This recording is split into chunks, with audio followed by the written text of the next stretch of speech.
job that young people most want is to be, podcast influencer, YouTube. I think it's very hard to predict exactly how something evolves. Or predict exactly what the jobs of the future are going to be. Like not that long ago, it would have been very hard to predict either of our jobs. If you go back 100 years, the idea of like this CEO of an AI company or a podcaster, probably would have been things that didn't seem to be the most obvious evolutions of the things people were doing at the time.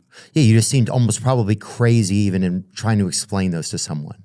You would. And now, in fact, two of the jobs, I heard that the job that young people most want is some version of your job. The job that young people most want is to be, podcast influencer, YouTube. They want a YouTube channel, like whatever it is. 6, 7-year-olds, they don't know how to describe it, but that's what they want. And a lot of people also want my job. They want to do like a startup or they want to work on AI.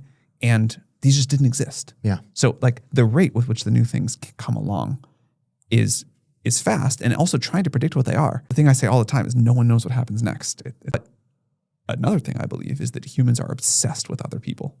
Like we are so deeply wired to care about other people, to care about stories. And history, our own history, is extremely interesting to us. So I would say somehow or other, we're still going to care about that. There's going to be some kind of job doing that.